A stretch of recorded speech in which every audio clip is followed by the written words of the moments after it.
Les bénéfices du vaccin AstraZeneca dans la prévention contre le Covid-19 l'emportent dans l'ensemble sur les risques. La vaccination est extrêmement importante pour nous aider à combattre le Covid-19 et nous devons utiliser les vaccins que nous avons pour nous protéger des effets dévastateurs du virus. Voilà, puis Bruno Darroux est avec nous en plateau pour aller plus loin. Bonjour Bruno, merci d'être là. Bonjour Nabia. Le message martelé par Emer Cook ne semble pas avoir convaincu au sein de l'Union européenne. On avance en ordre dispersé sur ce sujet. Oui, alors on avance effectivement en ordre dispersé, c'est-à-dire qu'en gros, il y a les pays qui suspendent, sont notamment des pays du nord de l'Europe, et puis il y a tous les autres pays qui adoptent des âges limites en deçà duquel on ne donne pas l'AstraZeneca. Alors on va le voir peut-être sur la carte. Dans certains pays, c'est un âge à 55 ans. Dans d'autres pays, c'est un âge à 60 ans. C'est-à-dire que en France, par exemple, eh bien, il faut avoir plus de 55 ans pour recevoir l'AstraZeneca. Mais vous voyez qu'en Allemagne, on est à 60 ans.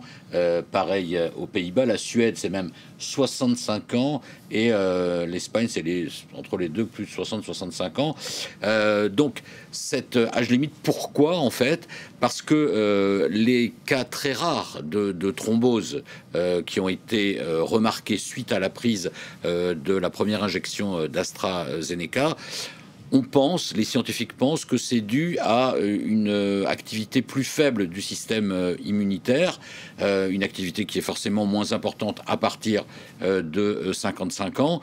Et donc c'est pourquoi ils excluent les populations plus jeunes. Alors évidemment, si on prend le cas du Royaume-Uni, là l'âge limite est très très basse, puisque c'est simplement les moins de 30 ans qui sont exclus d'AstraZeneca. Alors c'est vrai que le système immunitaire est le plus actif dans toute l'existence entre 25 et 30 ans. À partir de 30 ans, c'est ainsi, mais nous commençons à décliner.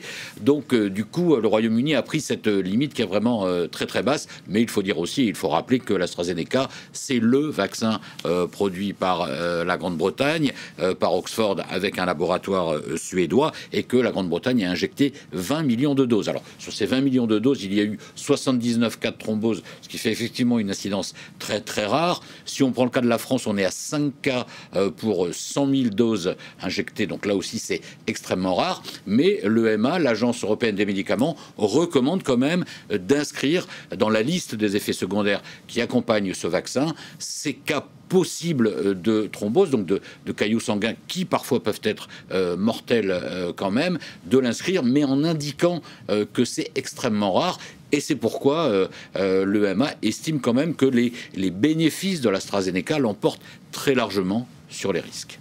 L'EMA qui se montre donc une nouvelle fois rassurante et qui confirme qu'il faut continuer d'utiliser ce sérum, quand bien même certains États commencent à faire cavalier seul. Bruno, c'est le cas de l'Allemagne qui va engager des discussions avec la Russie, notamment pour l'achat de son Sputnik V. Alors effectivement, c'est le cas de l'Allemagne, on va y revenir, mais d'abord, il faut préciser que d'autres pays ont déjà eu recours à des négociations bilatérales, si vous voulez, sans passer par Bruxelles, sans passer par la Commission européenne. Alors il y a notamment, évidemment, le cas de la Hongrie, qui, outre donc les 3 vaccins qui sont utilisés dans toute l'Europe, c'est-à-dire Pfizer, Moderna et AstraZeneca, ont signé alors des protocoles d'accord, en tout cas, avec le russe Sputnik, avec le chinois Sinopharm, avec même la version indienne de l'AstraZeneca qui s'appelle Covishield. Donc vous voyez que la Hongrie, elle s'assoit complètement sur les règles européennes, qui sont des règles, une adhésion politique en fait. C'est pas inscrit noir sur blanc qu'il faut négocier au niveau de l'Union européenne, mais la Hongrie a décidé de ne faire qu'à sa tête, sans attendre même l'avis de l'Agence européenne du médicament. Alors le cas de l'Allemagne, effectivement, c'est quand même très intéressant. C'est tombé ce matin, comme on dit dans notre jargon. L'Allemagne se dit prête à négocier, alors en bilatéral aussi, avec la Russie sur une fourniture de vaccins Sputnik, mais quand même l'Allemagne dit on va attendre que l'Agence européenne du médicament, d'un point de vue scientifique et sanitaire, valide ce vaccin. Mais en tout cas, vous voyez que tout ça, évidemment, fait que l'Europe prépare le terrain tout de même. Oui, elle prépare le terrain. Mais vous voyez que tout ça, c'est pour rattraper le retard dans la vaccination, et que dans toute cette affaire de vaccination, l'Europe, quand même, a eu bien du mal à parler d'une seule voix, a été très dépendante. C'est la raison pour laquelle il a fallu négocier avec les Américains, avec les Britanniques, se retrouvant dans une situation de dépendance. L'Europe veut essayer de changer ça à la fin de l'année, se mettre à produire elle-même son vaccin sur son territoire, mais beaucoup de retard a été pris. Merci beaucoup Bruno, merci pour ces éléments de compréhension.